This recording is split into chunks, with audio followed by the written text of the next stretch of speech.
Hey folks, it's Daniel and welcome back to another video. Here today, I really thought it was important to just talk to you all about exactly what's going on when it comes to the stock market. Things are quite in the red, pretty much on a consecutive basis here at this point. All of last week, a lot of these growth stocks were absolutely slammed. Here today, stocks are falling again. The indexes aren't down as significantly, around 1 to 2% across the Dow, the S&P 500, and the Nasdaq, but you're seeing a lot of growth stocks down anywhere from around 5 to even 10% on a day like today. And I think it's really, really important for me to just kind of come out here and kind of give you what my thoughts are on what's going on. And it's got a few parts here. So let's just go through the first reason. And it's the fact that, I've been analyzing stocks for quite a while here at this point, at least in this market over the past couple of years.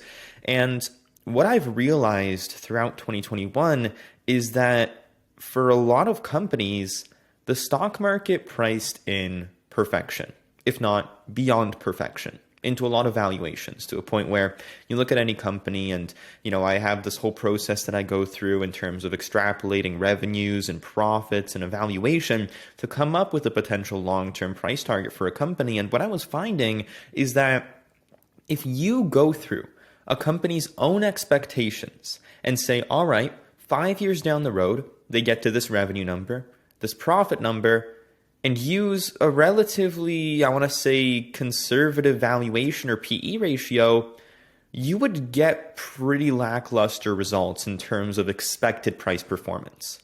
And what I personally realized is that the market was betting on two things, and that is a company or many companies out there significantly exceeding their expectations and investors' expectations, and alongside that, that company trading at a ridiculously high valuation at the end of those 5 years. And I don't want to mention any companies, as I really don't want to divide any of us here, as again, I know certain shareholders it may take it personally if I speak negatively or positively about a certain company. And my plan here over the next few days and weeks is to really just sit down and analyze a bunch of these companies and just kind of show you what has been going on here and why a lot of these stocks have been falling. But again, you look at a lot of them and it isn't too shocking to see them come down significantly. And I know everyone talks about it, the fact that, hey, these companies have fallen for no real fundamental reason. It's the macro environment that we're currently in the midst of, the potential for rising interest rates that are taking liquidity out of a lot of the high multiple names, a lot of cryptocurrencies, and causing this massive drop that we've been seeing over the past few days. But again, I do think it's important to understand that if you're investing in a company, it's vitally important to use conservative assumptions and say, all right, if things don't pan out perfectly for this company, I should still get a pretty decent return on my money.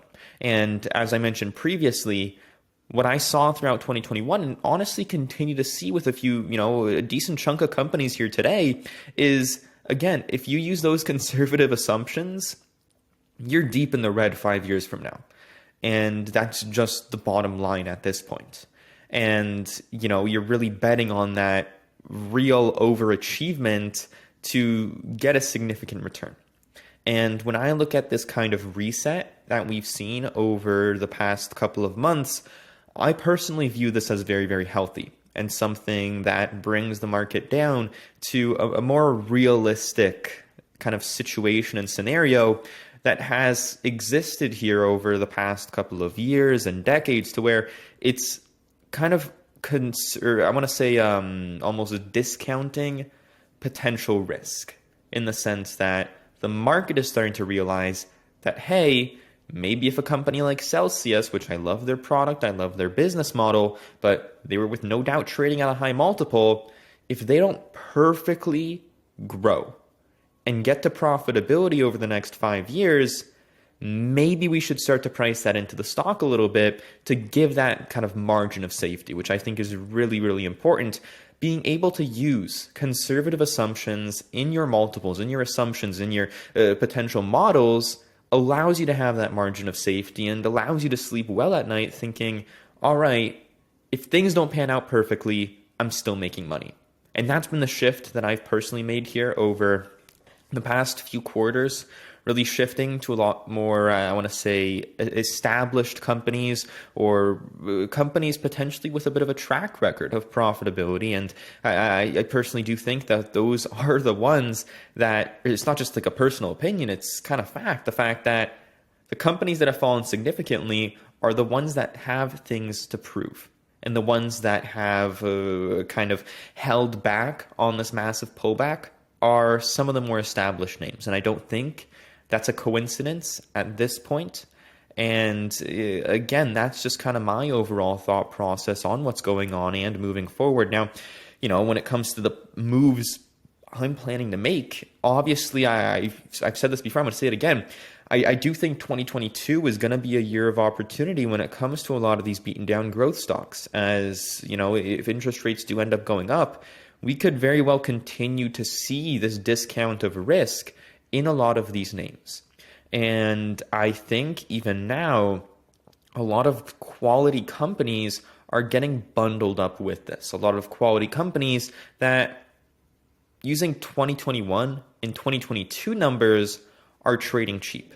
And I think those are the ones we want to look at, the ones that get bundled up with the other potential riskier, non-profitable tech plays, which, hey, some of those definitely do have opportunity, but you obviously have to significantly understand the business model and significantly understand where that business is going from a 3 to 5 year point of view, which when I invest in companies and stocks, I like to look 5 years out. I think it totally makes sense to kind of look 5 years, say, hey, where can this company get to in terms of profitability, in terms of revenues, and then just kind of go from there. And obviously, it's very red in the markets. Hopefully, you guys do manage to potentially buy some of the names that you do love. I'm not a financial advisor. I can't tell you to buy or sell certain stocks, but I can sure as hell tell you what I'm doing. And, I will be making further videos, separate videos about, obviously, the stocks that I want to buy, the stocks that I am buying, and I'll leave links in the description down below to kind of some of those. So anyways,